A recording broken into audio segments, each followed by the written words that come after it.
Pernah nggak dengar info pondok pesantren lintas agama di Indonesia? Di pondok pesantren ini, santrinya tuh nggak cuma beragama Islam aja loh, tapi terbuka juga buat santri dari berbagai latar belakang agama.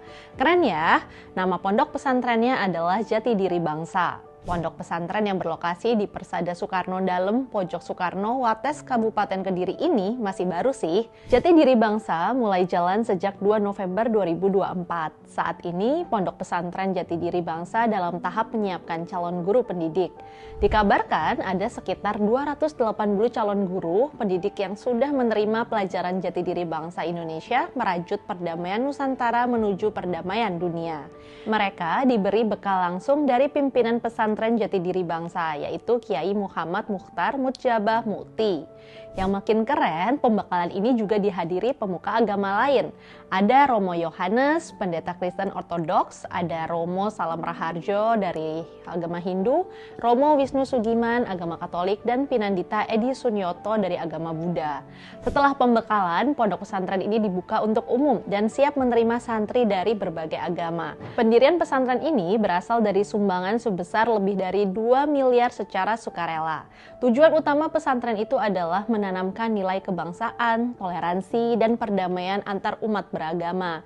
Harapannya, santri yang belajar di sana bisa jadi agen perdamaian, menyebarkan nilai-nilai persatuan, dan memperkuat rasa cinta tanah air.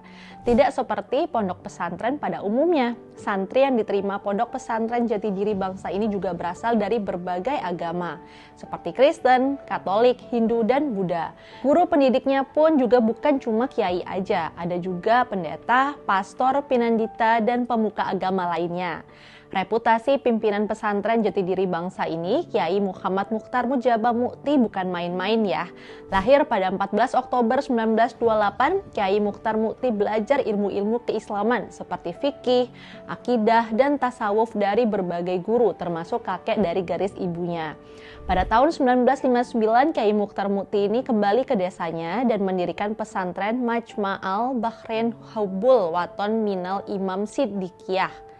Pesantren ini fokus pada pendidikan tasawuf serta kesadaran berbangsa dan bernegara. Kehadiran pondok pesantren Jati Diri Bangsa ini memicu pro dan kontra. Banyak pihak yang mendukung karena dinilai bisa memperkuat toleransi dan kerukunan antar umat beragama, tapi ada juga yang menolaknya seperti yang dikemukakan Alfian Tanjung di salah satu konten YouTube-nya.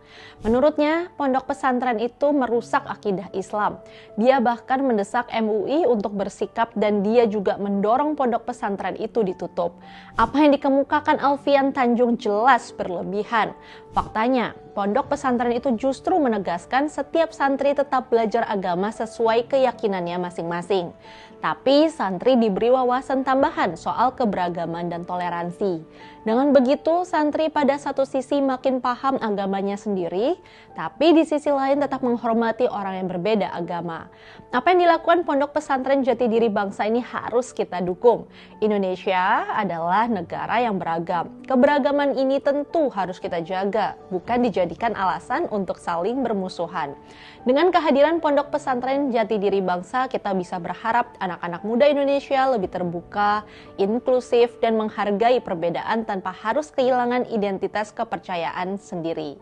Mudah-mudahan semangat pondok pesantren Jati Diri Bangsa ini menyebar di banyak wilayah ya. Yuk, dukung kehadiran pesantren lintas agama.